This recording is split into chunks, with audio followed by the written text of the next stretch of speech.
Oke, untuk konstruksi ini kan pasti banyak yang nanya juga ya. Ini pertanyaan semua orang nih, karena pada nyangkut semua nih. Silakan Pak Steven, tolong bacakan yang konstruksi itu. Silakan Pak Steven. Oke. Terkait perusahaan konstruksi dengan hutang segunung, cash flow negatif, sehingga harus ngutang lagi buat bayar hutang, apakah dengan prospek dan katalisnya yang cukup kuat buat nge-counter situasi yang mengkhawatirkan saat ini? Apakah termasuk too big to be fail, mengingat perusahaan konstruksi itu BUMN? Yang kedua, pandangan Pak Teguh terkait gudang garam dan pegas bagaimana? Sudah lewat. Konstruksi dulu. Dia Oh, ada oke, dua oke. Ya, pertanyaan. ya, ya, ya. Oh, ini pertanyaannya Pak Mirsal. Oke, saya jawab yang terkait konstruksi dulu ya. Saya jawab yang terkait konstruksi dulu. Pak Steven, boleh tolong nyalakan kameranya. Nah, ini apakah yang dimaksud itu Waskita ya?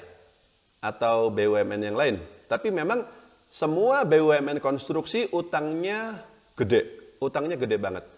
Oh ya, tolong teman-teman yang lain kalau misalnya katakanlah coba ketik lagi ya di pertanyaannya itu, mudah-mudahan nanti bisa saya baca.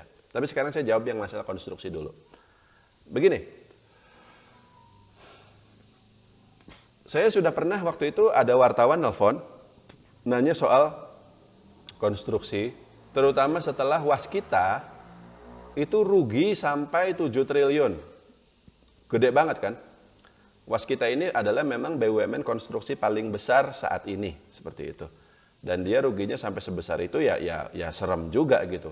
Ekuitasnya juga anjlok, kemudian ada masalah gagal bayar utang dan seterusnya. Jadi awal mulanya konstruksi itu ceritanya begini. Pemerintah kita ini kan kayak kejar setoran membangun infrastruktur itu. Cepat banget. Semua dibangun. Jalan tol, bandara, pelabuhan, bendungan, kereta cepat, MRT, semuanya. Saya sendiri juga sampai bingung, ini duitnya dari mana gitu. Namanya membangun infrastruktur itu mahal sekali Pak, sangat mahal.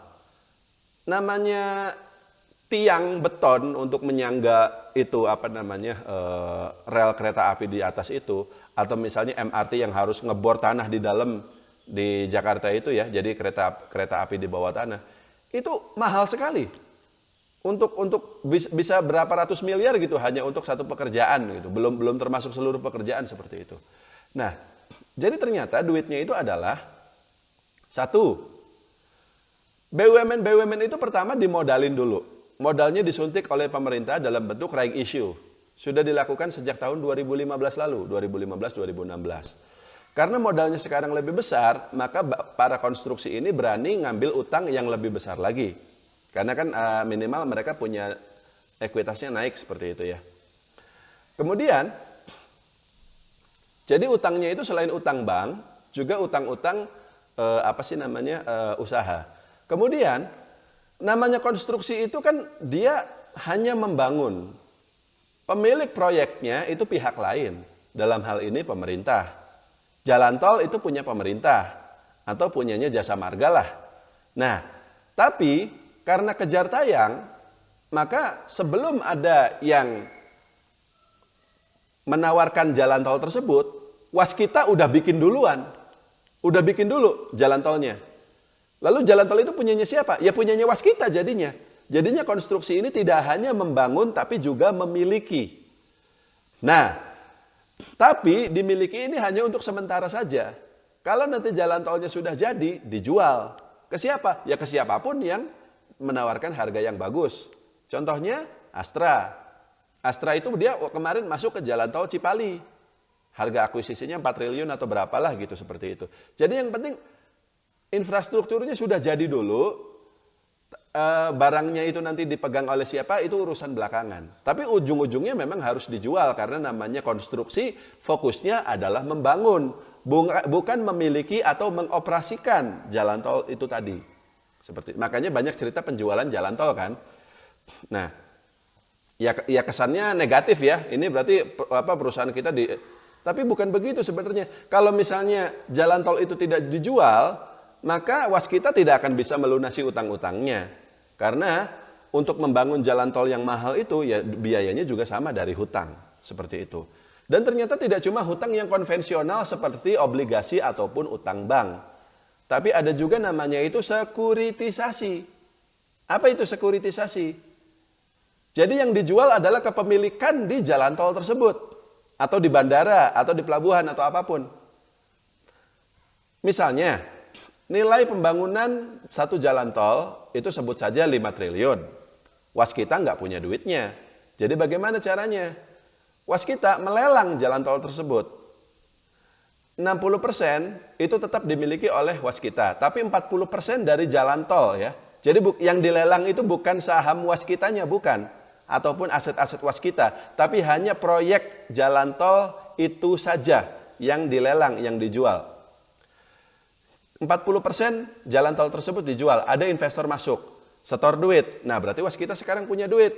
Kepemilikannya tidak lagi 100% dimiliki oleh waskita. Tapi karena waskita pegang 60%, maka kendali atas jalan tol tersebut tetap dimiliki oleh waskita. Itulah yang disebut dengan sekuritisasi. Jadi dapat duit lagi. Itu pun dicatat sebagai utang. Makanya utangnya jadi bener-bener gede banget. Waskita yang sebelum tahun 2014 asetnya itu nggak nyampe 10 triliun, hari ini sudah mencapai 120 triliun, tapi isinya utang semua. Kan gitu. Dan nggak cuma waskita, BUMN yang lain juga sama seperti itu. Tapi ada tapinya. Sebelum adanya pandemi tahun 2020, sampai sekarang juga masih ada, ternyata utang yang besar itu bisa di-manage dengan baik. Dilihatnya dari mana? Proyek-proyek yang dikerjakan itu semuanya selesai tepat waktu. Ya, memang betul adalah masalah-masalah seperti kecelakaan kerja, ya, ada masalah seperti apa sih namanya, ya itulah kecelakaan kerja yang kemudian sedikit tertunda dan seterusnya. Tapi itu hal yang sebenarnya secara persentase sedikit dibanding pekerjaan proyeknya itu sendiri, dan secara umum proyek-proyeknya itu semuanya selesai aman dan tepat waktu seperti itu. Karena proyeknya semuanya selesai tepat waktu, maka pembayaran utangnya, pembayaran cicilan utangnya juga tidak bermasalah, semuanya lancar. Seperti itu. Sampai terjadi pandemi. Tiba-tiba karena ada pandemi, seluruh proyek-proyek ditunda. Kalaupun ada proyek yang selesai, tapi pembelinya yaitu pemerintah kagak bisa bayar karena nggak punya duit. Jadi ditunda lagi pembayarannya. Tiba-tiba waskita dan kawan-kawan kesulitan cash flow. Udah proyek yang ada nggak jalan, proyek yang selesai pun nggak terima bayaran. Nggak terima duit. Ya tiba-tiba jadi susah bayar utang kan? Seperti itu. Makanya kalau Bapak Ibu masih ingat, setahun yang lalu, itu WSBP, Waskita Beton, anak usahanya Waskita, itu sempat PKPU. Masuk pengadilan karena dia nggak bisa bayar utang. Seperti itu. Nah, tapi untungnya tidak sampai pailit. Kenapa? Karena setelah itu pemerintah langsung turun tangan. Langsung menjamin. Jangan khawatir. Memang kemarin-kemarin pada ditunda semua, tapi duit masih banyak. Kita akan setor lagi. Kita akan bangun infrastruktur lagi, kata pemerintah. Di APBN untuk 2021, meskipun sudah direvisi, tapi ternyata anggaran untuk infrastruktur tidak dikurangi. Meskipun harus saya katakan duitnya itu dari utang. Jadi pemerintah itu ngambil utang luar negeri dalam jumlah besar, ya hasil tetap ada. Meskipun ada tambahan anggaran untuk bansos ya, bantuan sosial, tapi untuk infrastrukturnya ternyata tidak dikurangi. Seperti itu. Kemudian ada lagi namanya SWF. SWF ini apa? Jadi pemerintah terima duit bukan dari swasta, bukan dari bank, bukan dari manapun, tapi dari pemerintah negara lain yang kelebihan duit. Uni Emirat Arab, ya, Jepang, pokoknya negara-negara yang kaya raya lah, yang mereka punya duit banyak dan nggak tahu mau diapain. Ditarik ke sini, sini aja masukin ke kita untuk infrastruktur. Kalau utang-utang yang dari negara-negara, dari pemerintah bukan swasta seperti itu, biasanya bunganya rendah, sangat rendah, bisa kadang cuma 2% per tahun loh bunganya itu. Atau kedua, waktu jatuh temponya juga sangat lama. Bisa sampai tahun 2050 atau tahun 2060. Lama sekali. Jadi utang yang sangat lunak seperti itu. Nah, Karena adanya komitmen dari pemerintah itulah, maka meskipun Waskita Beton, WSBP sempat PKPU ya, tapi akhirnya tidak sampai pilot dan karena diselamatkan lah. Bukan berarti utangnya sudah dibayar, belum. Tapi minimal sudah ada komitmen. Jadi direkturnya WSBP ini bisa bilang ke krediturnya, bos jangan khawatir, memang saya belum bayar dan hari ini pun saya belum bisa bayar. Proyek-proyek masih belum jalan. Tapi ini sudah ada komitmen dari bos besar kita, yaitu pemerintah, bahwa nanti eventually mereka akan setor duit lagi, jadi semua utang-utang itu akan kita bayar gitu. Jadi tidak jadi pilot seperti itu. Nah, jadi masalahnya bukan too big to fail-nya atau apapun sih kalau saya melihatnya, tapi lebih bahwa karena satu, kemarin itu ada force major, bukan karena katakanlah perusahaan konstruksi kerjanya nggak benar, bukan.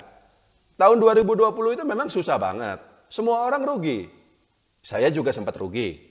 Tapi sekarang kondisinya sudah lebih baik, proyek-proyek sudah tidak ditunda lagi, dana dari pemerintah juga masuk banyak, dan semua utang itu perlahan-lahan tetap dilunasi. Jadi untuk tahun 2020 kemarin, ya semuanya rugi, semuanya. Waskita segala macam, ya meskipun mungkin mereka secara pembukuan masih membukukan laba, tapi kalau kita lihat cash flow-nya negatif, ya ruginya besar sekali seperti itu. Tapi itu tahun 2020. Untuk tahun 2021 dan seterusnya, harusnya konstruksi bisa bangkit lagi. Seperti itu. Itu kabar baiknya. Itu kabar baiknya. Kabar buruknya apa? Menurut saya harga sahamnya meskipun sekarang turun tapi masih tanggung. Jadi Waskita itu ya harusnya berapa ya? Ya di bawah 1.000 lah. Terus PTPP, Adhikari harusnya semuanya di bawah 1.000 baru menurut saya cukup murah sih. Karena ingat, meskipun sekarang turun-turun, tapi kan waktu bulan November, Desember kemarin naiknya kenceng banget itu. Jadi bukan turun sebenarnya, tapi lebih kayak cooling down. Karena kenyataannya memang SWF iya udah jalan, tapi kan kemarin itu perusahaan masih pada rugi. 2021 ini mungkin harusnya bakal profit, tapi kan laporan keuangannya belum keluar. Jadi ada jeda waktu. Kita memang Adhikarya kalau di 2000 ya ketinggian lah. 1.000 berapa juga ini masih tanggung. Tapi kalau nanti di bawah itu mungkin baru saya tertarik untuk masuk gitu. Nah, jadi kalau saya udah pegang sahamnya konstruksi, bagaimana Pak? Kalau belinya bulan Desember, Januari kemarin di harga-harga tinggi, ya itu sih udah sedikit korban pom-pom ya istilahnya gitu ya. Memang harganya ketinggian waktu itu. Saya nggak bilang konstruksi jelek, tadi sudah saya jelaskan. Untuk 2021 ini harusnya mereka pulih. Tapi kalau kita belinya di puncak, ya agak susah ngarepin balik modal. Susah Pak. Karena sejak awal valuasinya sudah ketinggian. Tapi kalau kita belinya juga dalam jumlah yang tidak terlalu banyak kemarin. Lalu besok-besok kita bisa dapat itu Adhikarya, Waskita segala macam pada harga yang lebih rendah lagi dari harganya saat ini. Mungkin kita bisa average down Pak. Saya sendiri kalau nanti memang konstruksi dapat harga yang lebih baik, kemungkinan saya sendiri juga akan ikut masuk karena lagi-lagi yang saya perhatikan di lapangan ya, pembangunan infrastruktur tidak berhenti, masih terus jalan. Pembangunan kereta cepat Bandung-Jakarta itu masih dikerjakan sampai hari ini. Dan kayaknya tahun depan juga udah jadi itu. Belum lagi yang lain-lain seperti itu. Kurang lebih seperti itu terkait konstruksi ya. Pak Mirsal, seperti itu ya. Terima kasih.